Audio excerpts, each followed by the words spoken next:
안녕하세요. 좋은 하루 보내세요. 저희 채널이 마음에 드셨다면 좋아요와 구독 부탁드려요. 여러분의 응원이 힘이 된답니다. 자, 이제 실화를 하나 들려드릴게요. 조용한 파도 소리가 아침 공기를 부드럽게 흔든다. 나는 박선희, 66세. 강원도의 동해안과는 다른 충청남도의 작은 바닷가, 마을 태안의 서해안에 자리 잡은 낡은 단층 집에서 혼자 살고 있다. 남편 정우는 10년 전 심장마비로 갑자기 세상을 떠났다. 매일 아침 침대 오른쪽이 텅 비어 있는 것에 익숙해지지 않아 가슴에 작은 통증이 인다. 10년이라는 시간이 흘렀어도 그의 부재는 내 마음에 깊은 그림자를 드리우고 있다. 창가에 서서 따뜻한 허브차를 손에 든다. 멀리서 어선이 흔들리고 수평선 너머로 아침 해가 떠오른다. 방으로 스며드는 빛은 마루의 옅은 무늬를 그리며 시간의 흐름을 조용히 새긴다. 시계바늘은 8시반을 가리킨다. 이렇게나 시간이 느리게 가는 것일까? 매일 반복되는 아침 산책, 동네 작은 시장에서의 장보기, 복지관서의 교실 돕기, 어딘지 모르게 피로가 쌓인다. 부엌에서 물을 끓이며 주전자의 작은 소리에 귀를 기울인다. 남편이 있었을 때 아침은 그가 내려주는 커피향으로 가득했다. 그가 신문을 펼치며 선이야, 오늘 날씨 어때? 하고 웃던 목소리가 지금도 귓가에 남는다. 지금 내 손에 있는 것은 허브차와 정적뿐이다. 옆집에 사는 김 여사님이 마당에 물을 주며 말을 걸어온다. 선희 씨, 오늘도 복지관 가요? 네, 오후부터요. 라고 대답하지만 누구랑 같이 나가보지 그래요. 라는 그녀의 말에 마음이 술렁인다. 사람과 어울리고 싶은 마음과 혼자 있고 싶은 안도감이 가슴속에서 흔들린다. 그녀의 목소리에는 나의 고독을 살며시 감싸주는 다정함이 있다. 남편을 잃고 나서 나는 사람들과의 거리를 조금씩 넓혀왔다. 판교의 IT 기업에서 바쁘게 일하는 아들 지훈이는 1년에 한 번 명절에나 집에 올까 말까다. 전화도 줄어들고 그의 목소리는 어딘가 멀게 느껴진다.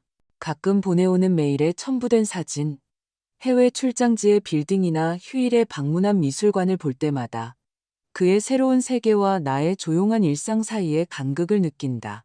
모두가 말하는 새로운 한 걸음을 내디디라는 것은 무슨 의미일까? 정우와 함께 보낸 42년은 내 마음에 깊이 뿌리내리고 있다.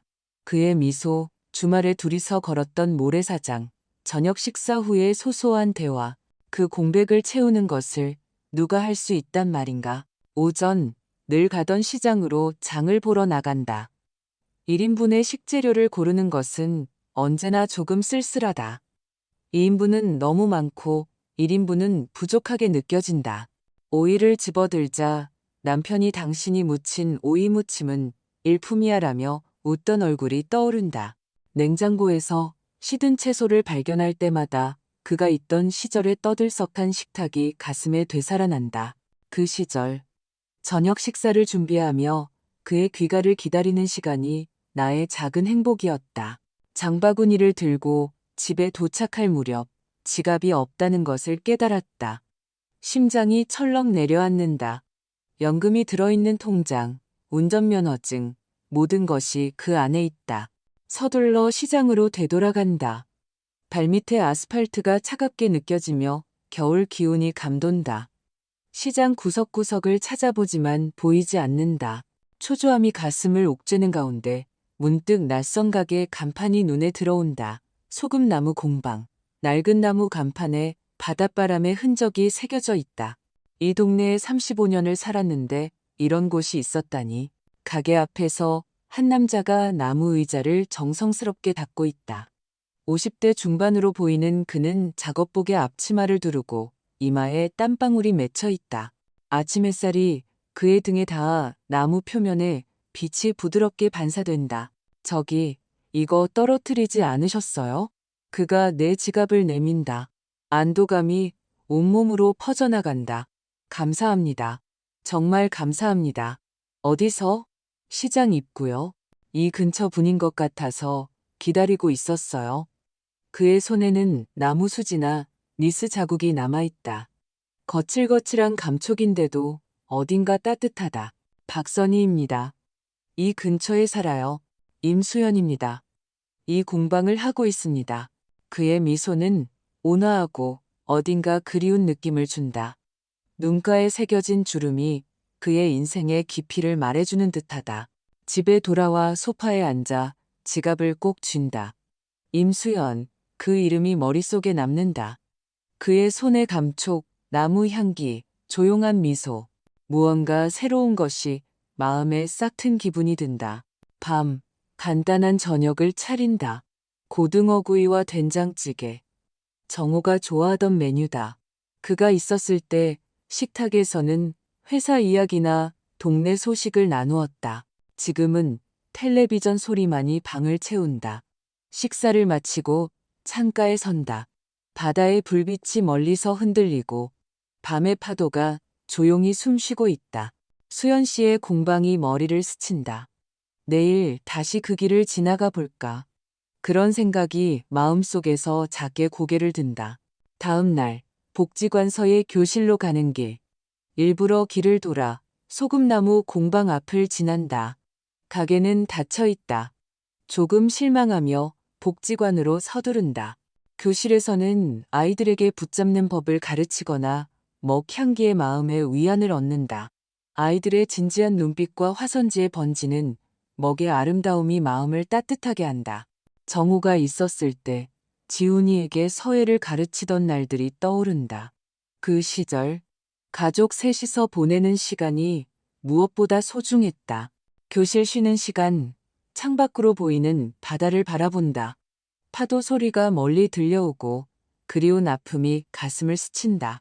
저녁, 돌아오는 길에 다시 공방 앞을 지나자 문이 열려 있다. 수연 씨가 낡은 테이블에 사포질을 하고 있다.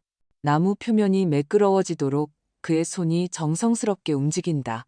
그 진지한 옆모습에 나도 모르게 넋을 잃는다. 아, 선희 씨, 그가 고개를 든다. 어제는 정말 감사했어요. 지나가던 길이라서 들어오세요. 허브차라도 한잔 하시겠어요? 망설이다가 가게 안으로 들어선다. 나무 향기가 가득하고 선반에는 손수 만든 가구와 소품들이 놓여 있다. 낡은 배의 목재를 사용한 의자, 유목으로 만든 오브제. 모든 것이 정성스럽게 만들어져 생명이 깃들어 있는 듯하다. 공방 안쪽에서 낡은 라디오에 그리운 멜로디가 흘러나온다. 시간이 거슬러 올라가는 듯한 느낌이다. 허브차를 내주며 그가 말한다. 예전에는 어선 정비사였습니다. 12년 전에 아내를 암으로 잃고 이곳으로 이사 왔어요. 이 공방은 버려진 나무에 새로운 생명을 불어넣는 곳입니다. 그의 말에 가슴이 저려온다. 나와 같은 상실을 겪은 사람, 저도 10년 전에 남편을 잃었어요. 말이 자연스럽게 나온다. 침묵이 흐르지만 무겁지 않다. 같은 아픔을 아는 사람들 사이에 조용한 공명이었다. 아내가 사랑했던 바다 근처에서 나무와 마주하는 것이 제 치유법입니다. 그의 목소리는 온화하지만 깊은 슬픔이 묻어난다. 남편도 바다를 좋아했어요. 둘이서 자주 해변을 걸었죠. 내 목소리도 멀리 떠다닌다. 허브차에 김이 피어오르는 가운데 이야기는 과거로 흘러간다. 그는 젊은 시절 어부였던 아버지의 영향으로 바다와 친해졌고 정비사의 길을 택한 것, 아내와의 만남, 그녀의 미소가 인생을 밝게 해준 것, 그리고 그녀의 병이 발견되고 투병 끝에 이별이 찾아온 것. 마지막까지 그녀는 웃고 있었어요. 바다를 보며 나를 기억해달라고. 그의 눈이 먼 곳을 본다. 나는 정호의 마지막을 떠올린다. 병원 침대에서 그의 손을 잡고 말없는 이별을 나누었다. 그 순간 시간이 멈춘 듯했다. 선희 씨, 이렇게 이야기하는 거 오랜만입니다. 누군가에게 마음을 열 생각은 해본 적도 없었어요. 그의 미소에 가슴이 따뜻해진다. 저도요. 이렇게 누군가와 진심으로 이야기하는 건 시간이 흘러 창밖은 황혼으로 물든다. 벌써 시간이 이렇게 됐네요. 또 오세요. 언제든 환영입니다. 그의 말에 고개를 끄덕인다. 집으로 돌아오는 발걸음이 가볍다. 오랜만에 마음이 채워진 기분이다. 밤, 남편의 사진을 바라본다.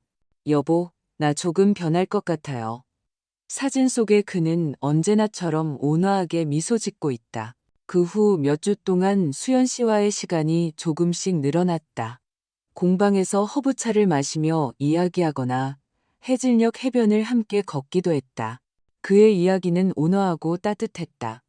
어느 날 집에 낡은 창호지가 신경 쓰여 새 것을 사려고 가게에 나섰다. 그곳에서 우연히 그와 마주쳤다. 창호지요? 혼자서 갈기 힘드실 텐데. 제가 도와드릴까요? 그의 제안에 거절할 이유를 찾지 못했다. 다음 날 아침, 그가 도구를 들고 찾아왔다. 집이 좋네요. 차분한 분위기예요.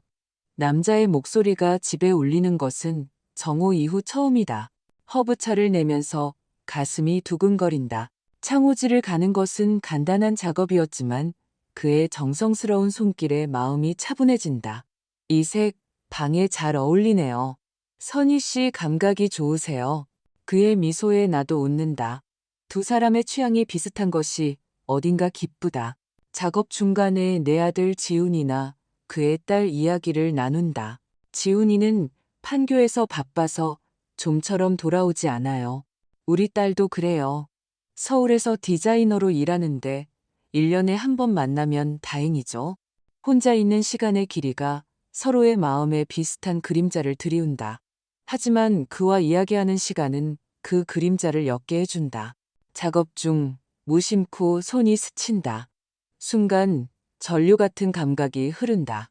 눈이 마주치자 어색하게 시선을 피하지만 심장은 세차게 뛴다. 창호지가 완성되고 방이 밝아졌다. 고마워요, 수연 씨. 정말 도움이 됐어요. 아니에요. 즐거웠습니다. 또 무슨 일 있으면 불러주세요. 그가 돌아간 후 방을 둘러본다. 새로운 공기가 흐르는 것 같다.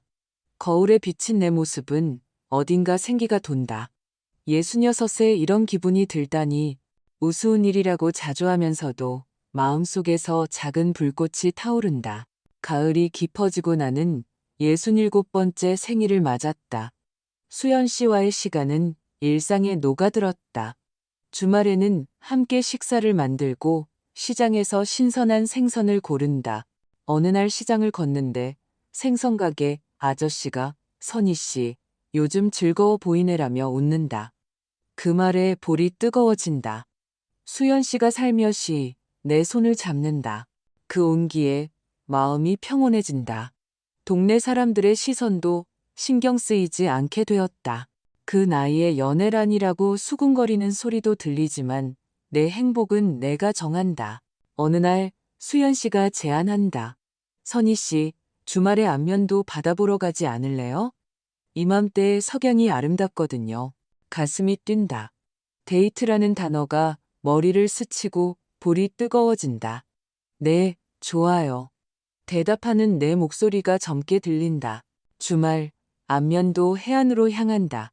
파도 소리가 울리고 석양이 바다를 붉게 물들인다. 우리는 모래사장에 앉아 조용히 바다를 바라본다. 바닷바람이 머리카락을 흔들고 갈매기가 멀리서 운다. 선희 씨, 제가 12살 연하인데 신경 쓰이세요? 갑작스러운 질문에 말이 막힌다. 나이 차를 의식한 적은 없었지만 그의 진지한 눈빛에 마음이 흔들린다. 아니요. 다만 이 나이에 새로운 감정을 갖는 것에 망설여질 뿐이에요. 저도 그래요.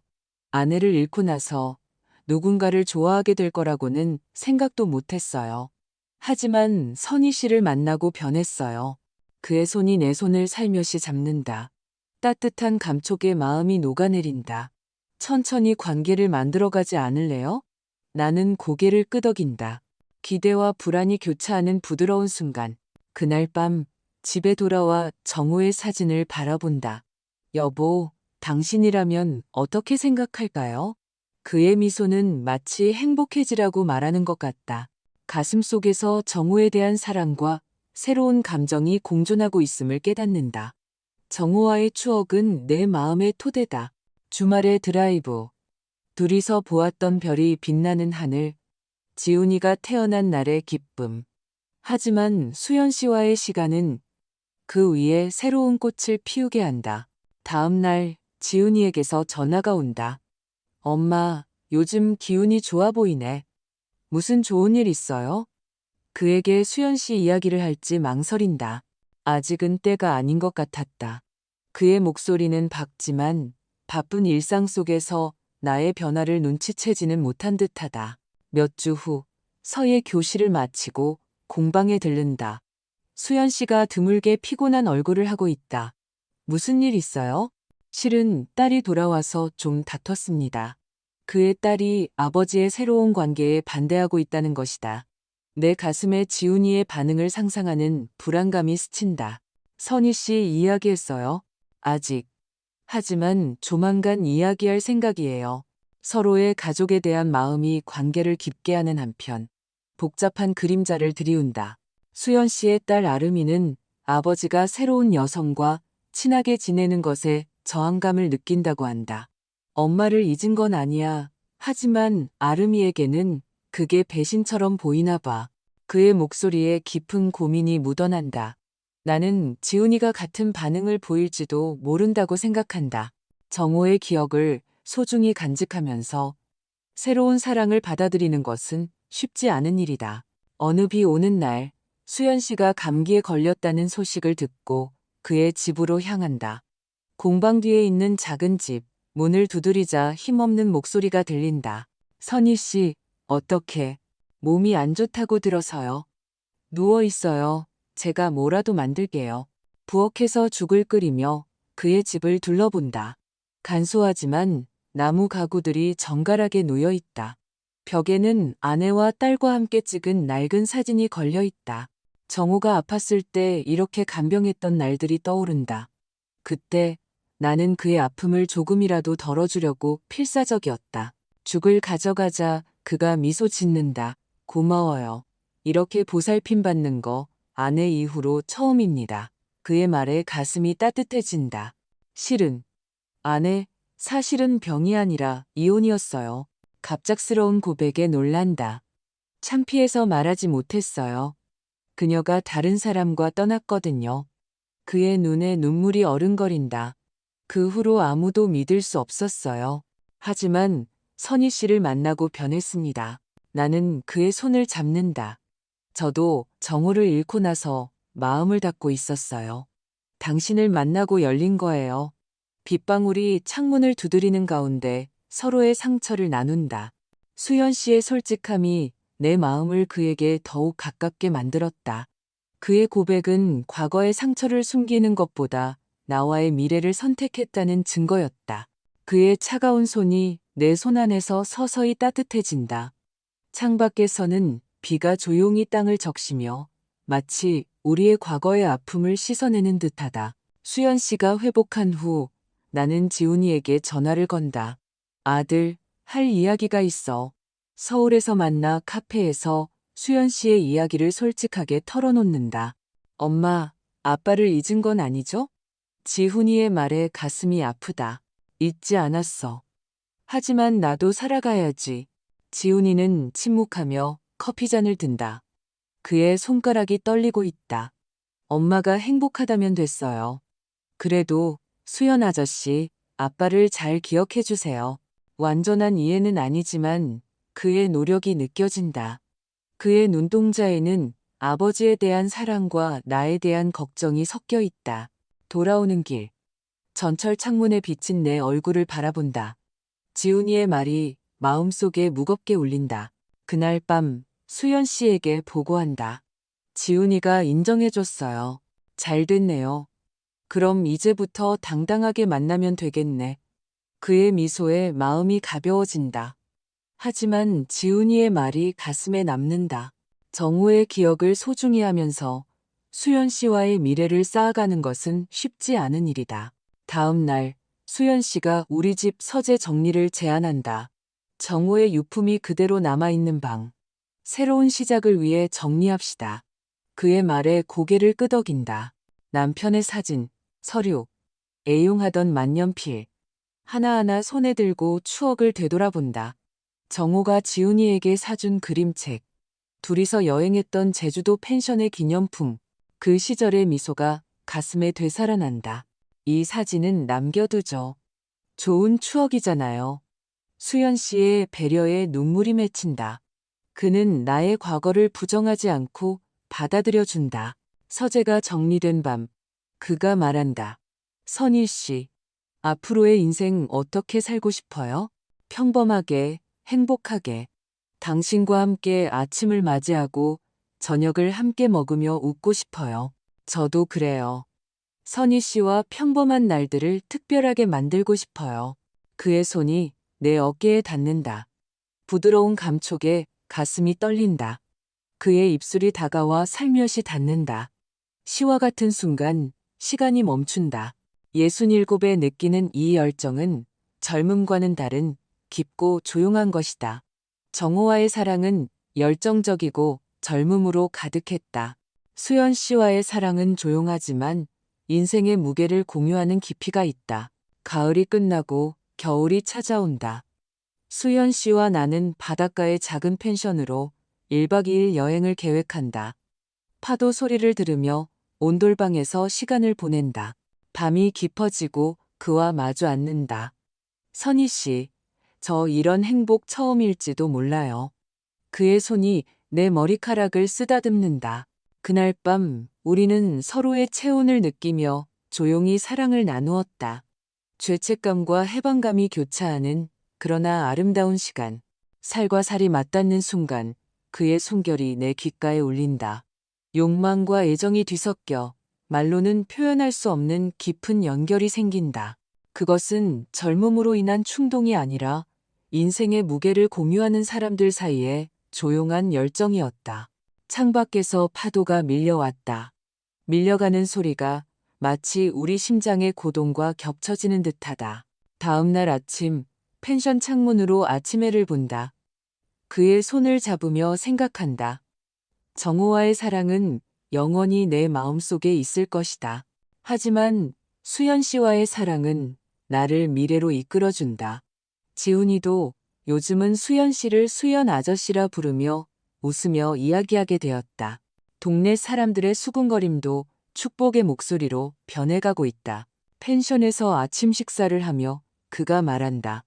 선희 씨, 언젠가 둘이서 이 마을을 떠나 다른 바닷가, 마을에 사는 것도 좋을 것 같아요.